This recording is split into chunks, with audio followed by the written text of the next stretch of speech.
Hello बच्चों, कैसे आप लोग। उम्मीद करता हूँ कि बिल्कुल बढ़िया होंगे। प्यारे बच्चों, आज मैं आपको बिल्कुल धोखा देने वाला हूँ एक क्वेश्चन से। अच्छा बताओ, आप पढ़ते हैं इंथैल्पी ऑफ कंबशन और आप क्या बोलते हैं कि इंथैल्पी ऑफ कंबशन जो होता है वो दो चीज़ों पर मेनली आप पढ़ते हैं कि डिपेंड करता है। यानी कि इंथैल्पी ऑफ कंबशन जो है वो डायरेक्टली प्रोपोर्शनल होता है किसके, नंबर ऑफ कार्बन एटम के, और इन्वर्सली प्रोपोर्शनल होता है किसी भी स्पीसीज़ के स्टेबिलिटी के। ठीक है, ये ज़रा वाइट टर्म हो गया प्यारे बच्चों। ठीक है, तो चलो जैसे मान लो कि अगर मैं आपसे पूछूं कि इसके और इसके में किसका इंथैल्पी ऑफ कंबशन ज़्यादा होगा, तो आप बहुत ही आसानी से जवाब दे देंगे कि भाई यहाँ पर इन जो है 1 2 3 में जो है नंबर ऑफ कार्बन एटम क्या है, ज़्यादा है इन कंपेयर टू सेकेंड, और सेकेंड में ज़्यादा है इन कंपेयर टू फर्स्ट।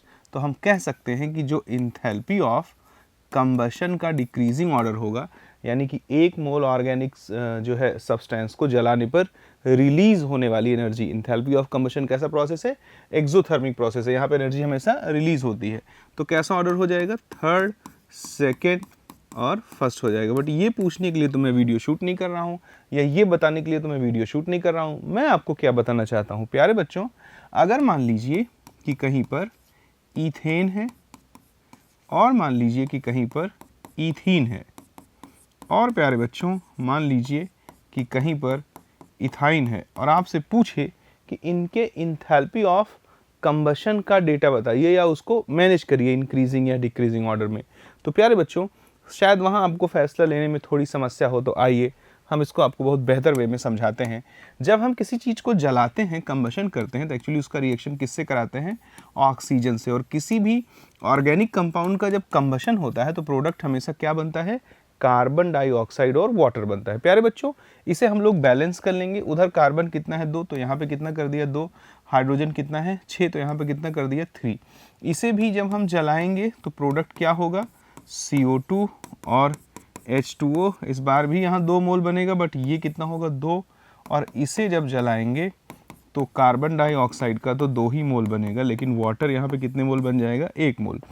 प्यारे सरकारों, कंबशन में ऑक्सीजन की कोई सीमित मात्रा तो है नहीं, जितनी मर्जी उतनी ले लो। ठीक है, क्योंकि ये तो आपका वो है, एक्सेस में है।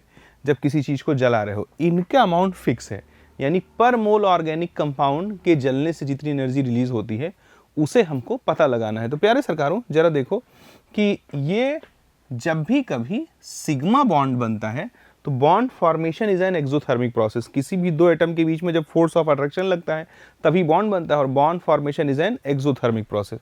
तो प्यारे बच्चों, अगर मैं आपसे बोलूं कि वाटर में टोटल कितने सिग्मा बॉन्ड हैं, वाटर में टोटल 2 सिग्मा बॉन्ड है। तो यहाँ जरा देखो, कार्बन डाइऑक्साइड तो तीनों में 2-2 मोल पैदा हुआ है, इससे तो कोई खास फैसला हो नहीं पाएगा। तो अब आगे जरा देखो, यहाँ पर वाटर 3 मोल अगर बना हुआ है तो जो सिग्मा बॉन्ड होगा उसके कितने मोल हो जाएंगे, 1 मोल वाटर में 2 मोल सिग्मा बॉन्ड, तो 3 में कितने हो जाएंगे, 3 × 6, और यहाँ पर 2 में कितने हो जाएंगे, 2 × 2, और यहाँ पे 1 में कितने हो जाएंगे, 1 × 2। यानी प्यारे बच्चों, यहाँ पर 4 और यहाँ पे 2, यानी कि जो वाटर बन रहा है उसकी वजह से बनने वाले सिग्मा बॉन्ड्स का नंबर पहले वाले केस में कितना है, 6 है, दूसरे वाले में कितना है, 4, और तीसरे वाले में कितना है, 2। तो जहाँ ज़्यादा सिग्मा बॉन्ड बनेगा वहाँ पर रिलीज ऑफ एनर्जी क्या होगी, ज़्यादा होगी। इसलिए हम कह सकते हैं कि इसके 1 मोल के जलाए जाने पर, इसके 1 मोल के कंबशन करने पर अगर रिलीज होने वाली एनर्जी कितनी है, x है, और इसके 1 मोल कंबशन पे अगर रिलीज करने वाली एनर्जी y है, और इसके 1 मोल कंबशन पे अगर रिलीज करने वाली एनर्जी z है, और हम इंथैल्पी ऑफ कंबशन का डिक्रीजिंग ऑर्डर चाहते हैं, तो माइनस साइन ये बता रहा है कि एनर्जी रिलीज हो रही है। तो डिक्रीजिंग ऑर्डर चाहते हैं तो हमें क्या लिखना पड़ेगा, सबसे ज़्यादा x, उसके बाद y, और सबसे कम किस में हो जाएगा, z में। उम्मीद करता हूँ ये थोड़ा बहुत इंटरेस्टिंग आपको लगा होगा। प्यारे बच्चों, इस वीडियो में इतना ही।